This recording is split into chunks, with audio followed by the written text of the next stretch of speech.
Hello everybody, welcome to ever study classes. ये है top 10 MCQ series for PGT commerce. आज का topic है debentures issue and redemption.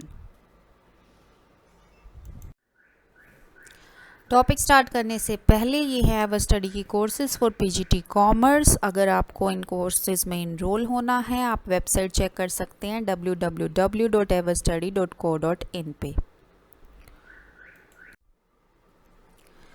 Question number 1, which of the following is true about interest on debenture. इनमें से कौन सा true है इंटरेस्ट ऑन डिबेंचर्स के बारे में। Option A, it is paid only when the company makes a profit. No.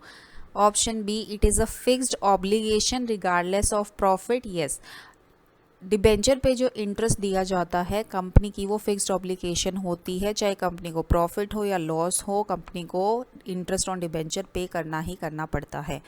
Option C, it is paid as the discretion of the company. No. Option D, it varies with the company's profit. That also wrong option. तो option number B is the correct option.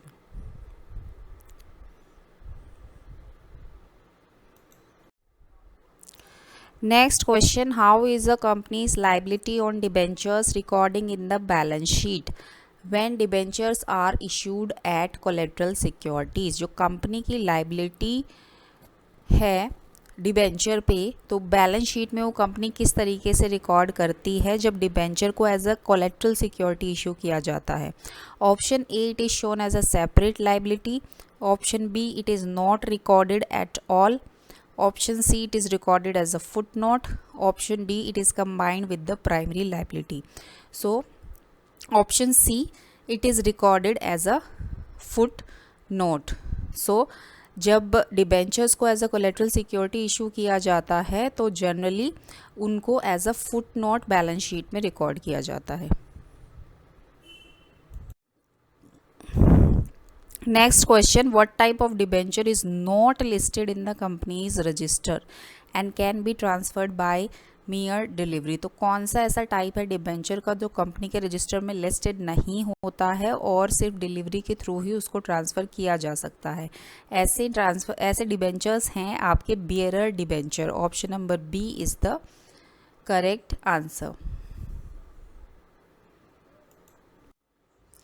Next question, what is the key characteristic of a redeemable debenture. Redeemable debenture की characteristic क्या होती है।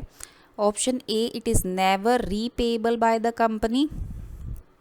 सो redeemable debenture तो repayable होते हैं।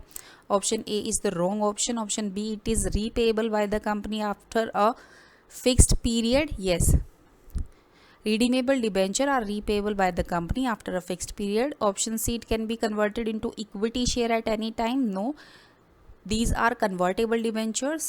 Option D, it carries no interest, so debentures interest carry करते हैं। ठीक है, तो option number B is the correct answer. Next question, if a company issues debentures at a discount, how is the discount treated in the financial statement। अगर company debentures को at discount issue करती है तो financial statement में discount को कैसे treat करते हैं। Option A, as an asset to be amortised over the life of the debenture. Option B, as a liability to be paid off immediately. Option C, as an immediate expense in the profit and loss account. Option D, as a part of the shareholders equity. So as option number A, as an asset to be amortized over the life of the debenture. जब company debentures को issue करती है discount पे तो उसको as a deferred revenue expenditure treat किया जाता है और उसको राइट ऑफ किया जाता है over the life of the debentures.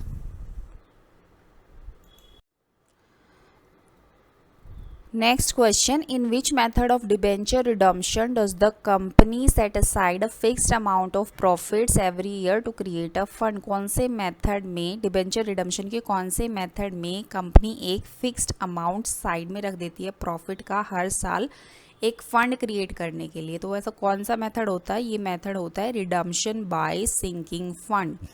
तो option number A is the correct answer. Sinking fund method में क्या होता है, कंपनी एक फिक्स्ड अमाउंट प्रॉफिट का सेट असाइड कर देती है हर साल ताकि एक फंड को एक्यूमुलेट कर सके और उसको यूज़ करती है जब डिबेंचर रिडीम होते हैं at the time of maturity.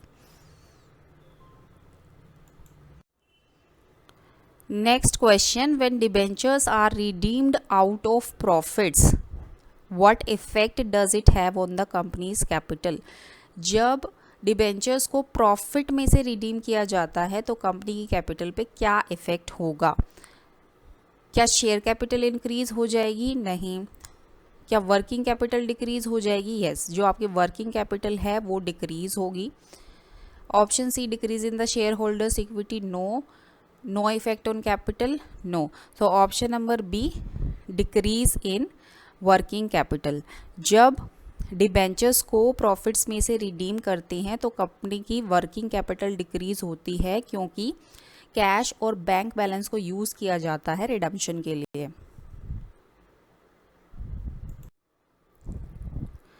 Next question, what is the purpose of creating a debenture redemption reserve. Debenture redemption reserve create करने का क्या पर्पस होता है। Option A, to increase the capital of the company. B, to ensure that sufficient funds are available for the redemption of debenture. C, to compensate debenture holders for delay in payment. D, to pay interest on debenture. So debenture redemption reserve ये ensure करने के लिए create किया जाता है ताकि company के पास sufficient funds ensure हो, अवेलेबल हो कि जब डिबेंचर्स को रिडीम करना है तो फंड्स की इनसफिशियंसी ना हो। तो option number B, to ensure that sufficient funds are available for the redemption of debentures. Option number B is the correct answer. Next question, in the case of redemption by the purchase of debenture in the open market. Redemption के case में जब debentures को open market में purchase किया जाता है, how is the purchase price accounted for. तो कैसे परचेज प्राइस को डिस्क्राइब किया जाएगा। Option A, it is debited to the debenture account. Option B, it is credited to the debenture redemption reserve.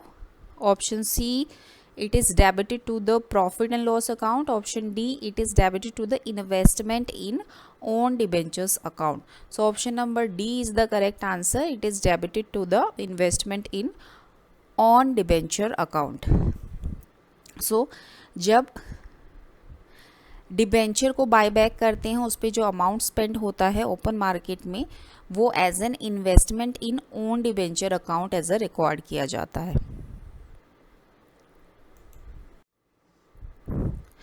Next question, when debentures are redeemed by conversion into equity shares, what is the primary impact on the company's balance sheet? जब debentures को redeem करते हैं, कैसे redeem करेंगे, उनको equity share में convert कर देंगे। इस तरीके से जब डिबेंचर्स को रिडीम किया जाता है तो कंपनी की बैलेंस शीट पे क्या इम्पैक्ट पड़ता है। Option A, increase in equity capital. Option B, decrease in liability. Option C, increase in reserves. और option D, both A and B. So both A and B, equity capital increase हो जाएगी और liability decrease हो जाएगी। Debentures को जब equity shares में convert करेंगे तो लाइबिलिटी रिड्यूस हो जाती है, तो डिबेंचर्स हट जाते हैं और इक्विटी कैपिटल इंक्रीज हो जाती है, तो leading to the both effect on the balance sheet. So this is your homework question. Which of the following methods is not used for the redemption of debenture? इनमें से कौन सा method नहीं use किया जाता डिबेंचर्स को redeem करने के लिए। Option A, lump sum payment on maturity. Option B, conversion into equity share. Option C, payment through sinking fund. Option D, issuing bonus share. So do let me know the answer in the comment section below.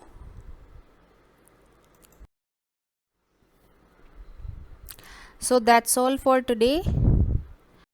Ever study classes के साथ बने रहिए, अपनी preparation को enhance करते रहिए। Thank you so much.